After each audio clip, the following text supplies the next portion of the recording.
Welcome to Plant the Love. We are going to talk about fostering wellness through the power of natural plants and positive mental health practices. I am your host, Ashley Rawson. On our show, you're going to hear from folks who have a lot of knowledge and expertise about this sneaky little subject. If you're curious if this path is right for you, you have come to the right place. We will empower you with information to make healthy, life-changing choices. We're so glad you're here. Now on to the episode. Disclaimer. The content in this show is for informational purposes only. It is not intended for medical advice. It does not take the place of treatment by a medical health professional. Listeners and viewers should consult with their doctor or medical health professional with any medical concerns. I am not a doctor. However, we do work closely with doctors when we review medications. I do not have a medical degree of any kind. What we are discussing has been in no way approved by the FDA. What I am sharing with you has been from my own experience and research. If you are taking any medication, do not make any changes until you consult your doctor. And now, let's start the Plant the Love show. Hi, welcome to Plant the Love. I am Ashley, your host. So happy to be here from the beautiful island of St. Lucia, where I am coming to you not yet live. We're going to talk about doing that in a few months, and then everyone will actually be able to add their own comments, and then I will be able to talk to you, but that's down the road. I wanted to say coming to you live from St. Lucia, but no, we're recording. Anyway, welcome to Plant the Love. I'm so happy all of you are here. And as you know, the last couple of weeks, I have been talking about my own personal experience with having a clinical MDMA treatment. And we've talked a lot about that in the last few episodes. And so what I thought we would do tonight is just go right back to our roots, which is Plant the Love, talking about plant-based medicine and how it can improve your life. So I thought we could talk a little bit about how did we get here? And primarily, what most people I think don't understand, and what most definitely prompted me to change my life regarding how I was dominated by taking pharmaceuticals, is I wanted to learn a little bit about how some of these plants became outlawed. And as I learned how much they benefit us in our bodies, I learned why they became outlawed. The almighty dollar. And so I want to talk to everybody a little bit about the politics that were involved. And we're going all the way back to the Hearst Corporation. I'm 49. So if you're really young, you may not know who William Randolph Hearst is. I'll tell you who he was. He was a loaded guy. Very, very, very successful businessman. The Hearst Corporation actually owned almost every single newspaper in the great United States of America. And that wasn't enough money. What he wanted to do was get involved in paper milling.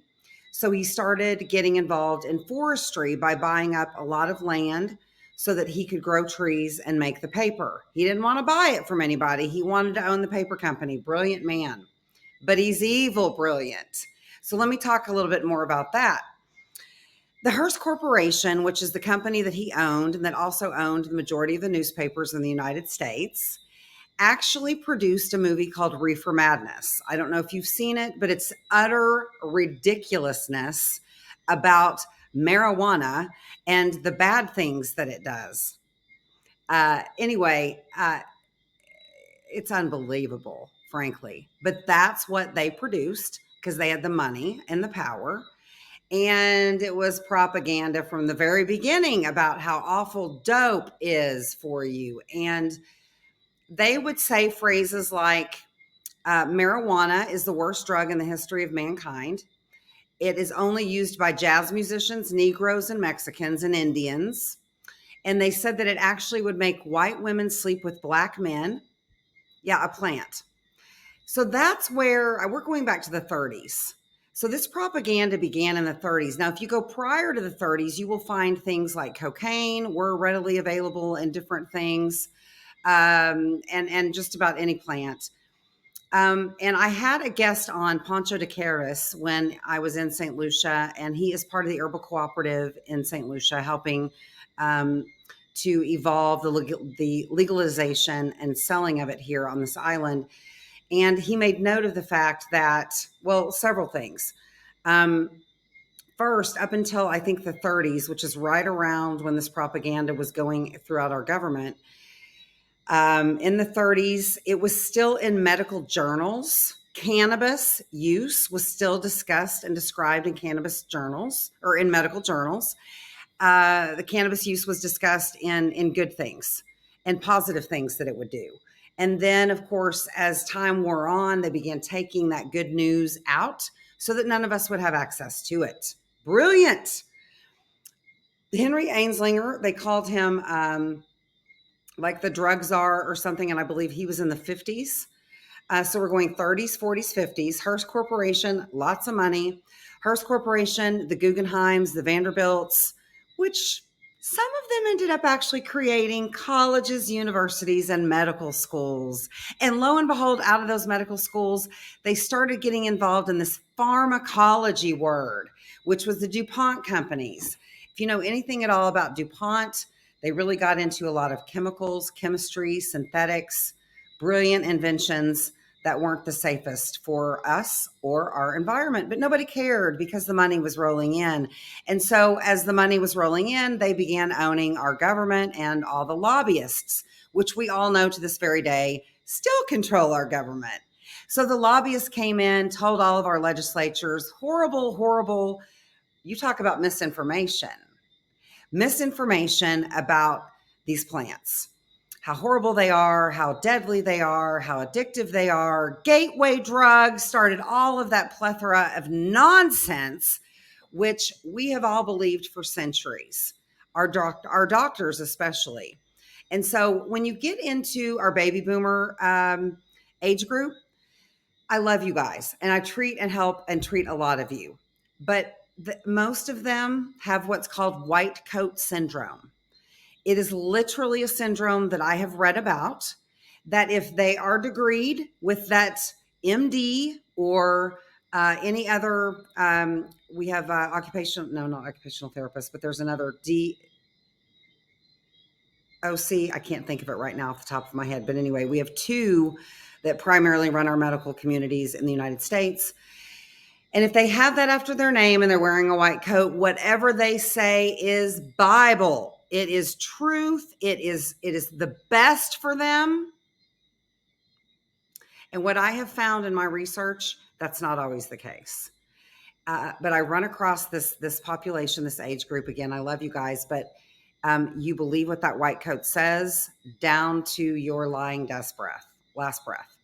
So the tragedy when this 30s, 40s, 50s came along, they're buying, our lobbyists are going in, poisoning our legislatures with false information about these plants.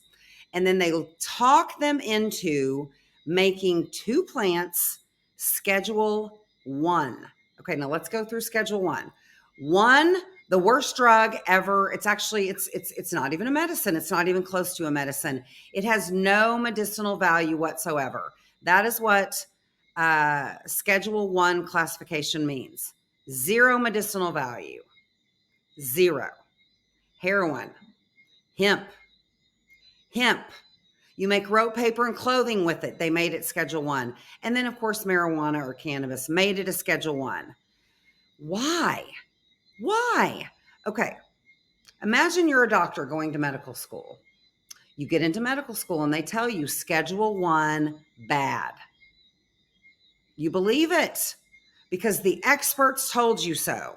These are the guys that know everything. These are the guys and ladies that are teaching you how to heal others throughout your entire career. Of course, you're going to believe everything that they say. Why wouldn't you? Well, they don't talk about the endocannabinoid system. I think more colleges are starting to have programs where you actually can get a PhD in endocannabinoid therapy, which is brilliant. I would love to do it someday if I have the time. But they're not teaching anything about plants. Why would they? They don't make money. And so, as we all know, if you've really educated yourself and delved into this, so you've got the doctors in the white coats, many of whom are getting paid to prescribe these drugs to us that have long-term side effects that we listen to on the ads on television like it's absolutely nothing. Oh, it'll do that. Oh, it'll do that. I'll ask my doctor about it, and we'll get into the side effects a little bit later. But I wanted everybody to truly understand Lobbyists, Hearst Corporation, they were the ones that created this false propaganda about plants. Now, doctors go to medical school. If I'm being taught that in medical school, of course I am going to believe that they had the proof and the data in order to make that Schedule 1. Here's what I found out. No, they didn't. Not even a little bit of data. They did it because you can't patent a plant and make billions of dollars, but you can patent drugs and make these little pills and make sure everyone is prescribed one. And then those pills have side effects and everyone is prescribed those too. And we are a drug machine because the white coat told us we need to be on it. No disrespect. This is the culture that baby boomers grew up in. And we went to doctors as experts on our health. What I didn't realize is that the doctors weren't getting the full story, and that's not their fault. Many physicians that I know, however, have taken it upon themselves to educate themselves and learn about the endocannabinoid system. So I am so grateful that I have professionals, brilliant minds that have those MD degrees that I can go and talk to and discuss this with them. And they've taken it upon themselves to provide this education so that they can make truly the best choices, decisions, and give the best advice to their patients. So let's keep going down. Worst drug in the history of mankind, made it a Schedule 1 because it has no medicinal value. Okay, the reason that I say that this was brilliant, but at the same time so evil, when they made it a Schedule 1 drug, and they knew this, they made it illegal to do any medicinal research on these plants. You can't research it. Can't prove them wrong. Can't prove them right. If you do, it's a felony. So why have states taken it upon themselves? Way over half of the states in the United States of America have legalized marijuana in one shape, way, or form. I am not a proponent in any way, shape, or form for recreational. In my mind, it makes the medicine less safe and it only increases the tax for the government. So they're still getting their money. Medicinal, you need to get a card. You need to see a doctor, go through the process because this is a medicine. So put on your medicine hat. There we go. Now, other things that I have to be very careful to say that I have seen in 23 cases with my very own eyes, that it has dissolved the C word, dissolved it. No medicinal value. Okay, we also know now that hemp, marijuana, two different plants. Marijuana legal by state, federally illegal. Hemp, federally illegal, make rope paper clothing. But it is federally legal unofficially under the Farm Bill of 2019. So hemp, we all know, people started using it and talking, oh my gosh, I feel better. How is this? How could this be? Why have we only now had access to this? That's why.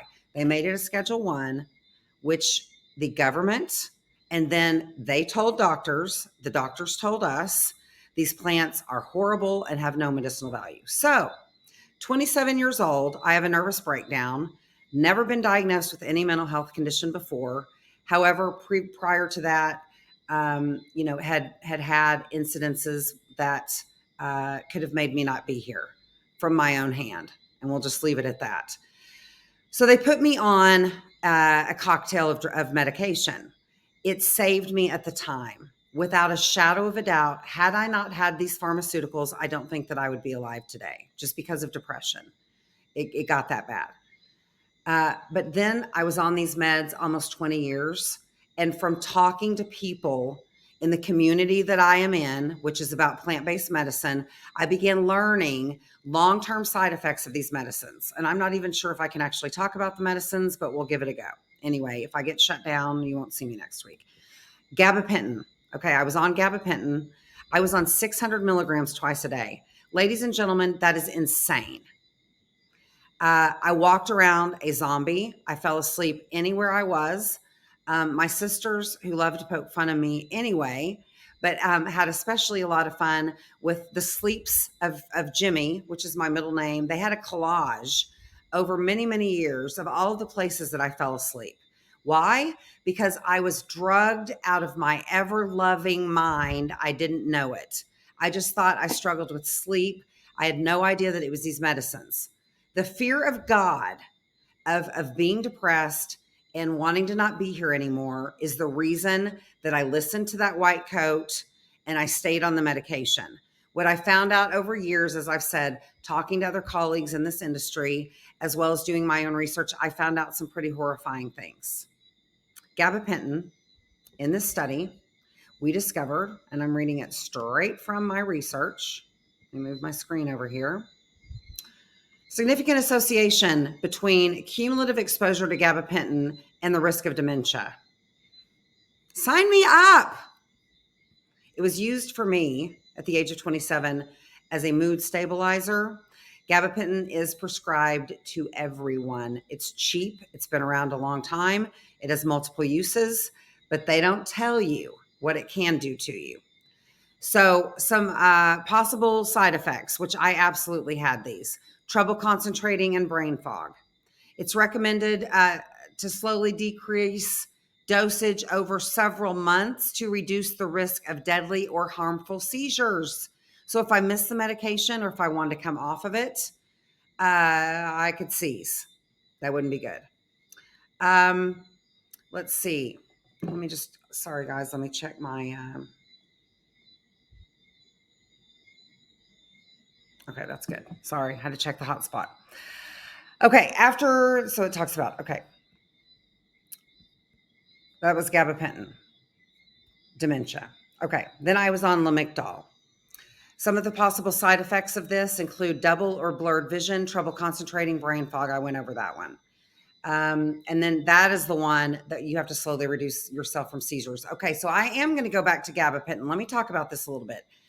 I'm in recovery for alcohol. I had no idea for over 15 years of taking that gabapentin that it was a scheduled.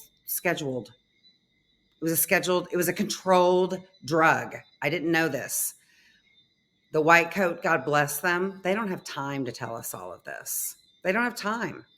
So some of the risks could be heart arrhythmias. Yay. Emergence of obese symptoms during treatment. It says that after this, your doctor may gradually increase your dose as needed. However, the dose is not usually more than 300 milligrams a day. I was on 600. Most people that take Lamictal for bipolar disorder experience migraine, back pain, and frequent urination. Oh boy. It works by inhibiting cell pathways in the brain called sodium channels, which reduces the emission of chemicals. And then I talked to you about I slept everywhere. The third medicine I was on was Latuda. It did change my attitude. I think that I did not have angry rage as much as I had before.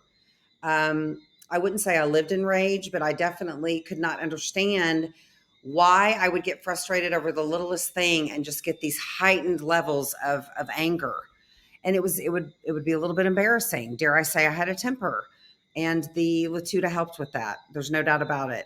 One of the benefits of Latuda for treating bipolar, it is an antipsychotic, and it did not have weight gain. I didn't have any weight gain. I also can say that on the years that I was taking Latuda, I never relapsed on alcohol.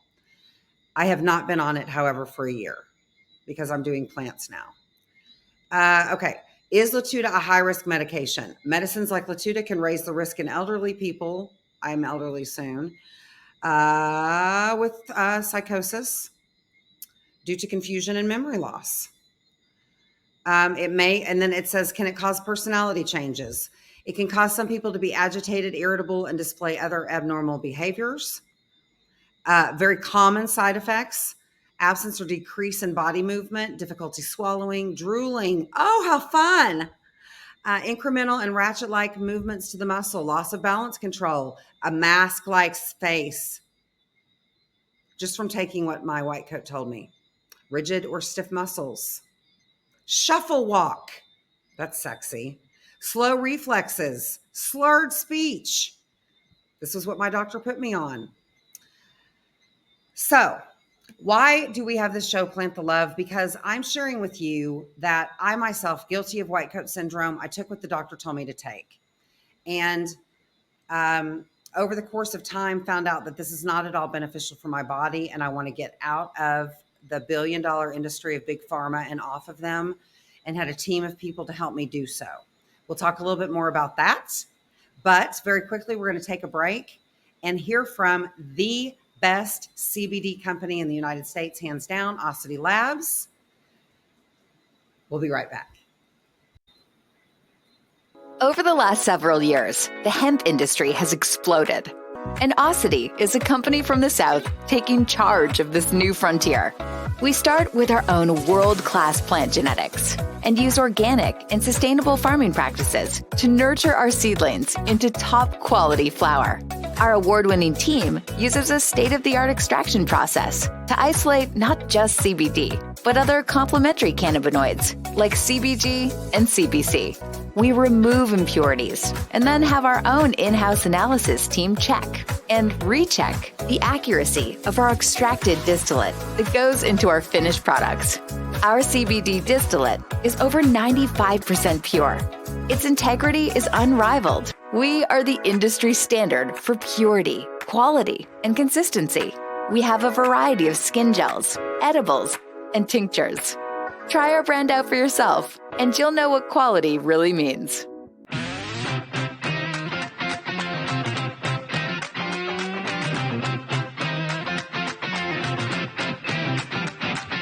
Thank you, Osity. We appreciate you so very, very much. And I love recommending their product because I know everybody's going to be happy. So some of the things that I was talking about earlier, getting off pharma, and then there's not a whole lot of resources to do that. So I just reached out in my plant-based medicine community. This person knew this person, had a medical doctor and my psychiatrist. The psychiatrist took me down on the titration, and it took 12 weeks. And then while that's coming down, the plants were going up, if that makes any sense. So we started with hemp CBD, slowly built a little, like one milligram of THC. I've talked about this before. If you're going to use plant-based medicine, specifically cannabis, it is so important that you ratio dose those products. How do you ratio dose? You're going to add the element of hemp to it. Because when you add hemp to marijuana, you get what's called an entourage effect, which is fabulous for our bodies in terms of, it's absolutely fabulous for our bodies in terms of regulating inflammation, stress, mood. Did you know that 75% of the human population dies of some form of inflammation? Cancer is inflammation. Autoimmune diseases are inflammation. We're dying of inflammation because we don't have access to the plants, and there's not enough education on how to use them. That's why we're here to help. So anyway, start with hemp CBD, and then you slowly start adding 1 milligram at a time. But the consistency of the product is also very, very important. That's where the drug companies have us beat.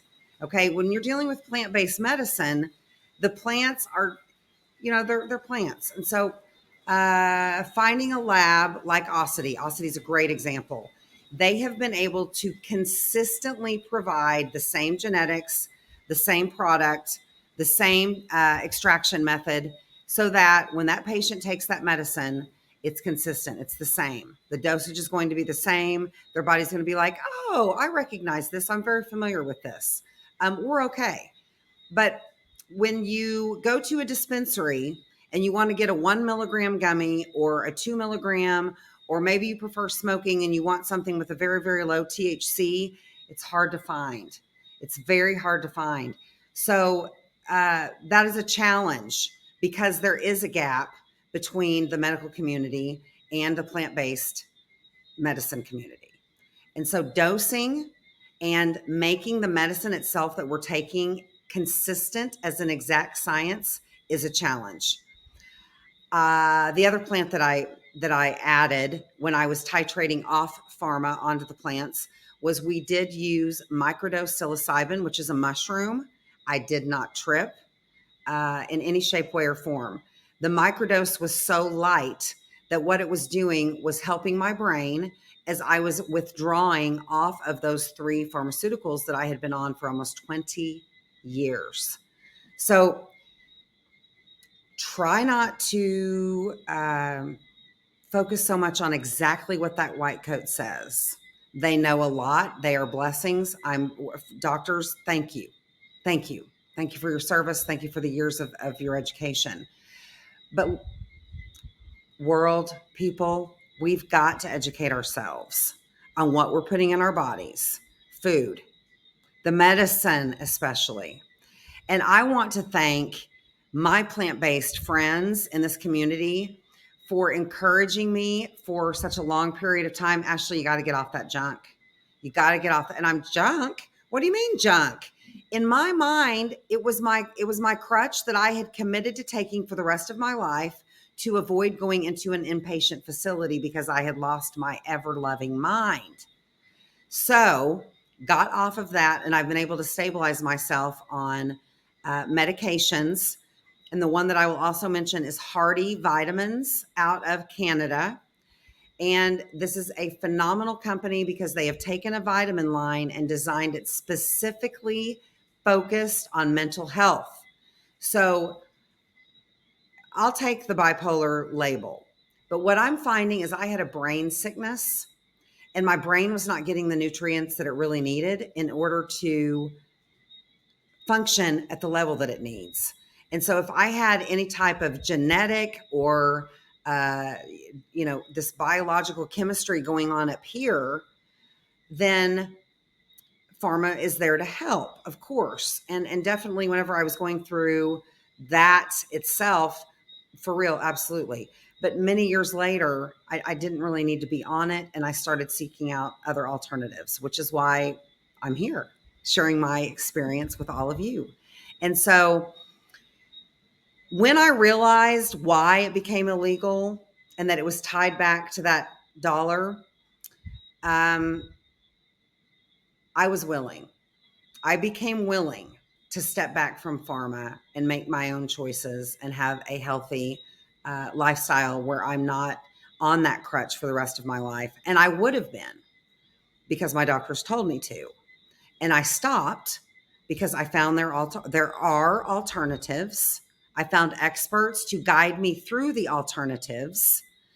I was confident and had faith in the alternatives. And that what I was on, those pharmas for all of those years, down the road, when I'm older, the side effects of Alzheimer's and dementia were quite clearly going to happen. So I had to make some choices and decisions for my own personal well-being for now, but also later on in my life as I age. And so I hope that this has been helpful to all of you. I love talking about it and sharing my experience, strength, and hope. And thank you so much for tuning in. Thank you, NGBN TV. And of course, thanks to Osity Labs. And thanks to all of you. Be sure to go out and plant the love this week. We'll see you next week.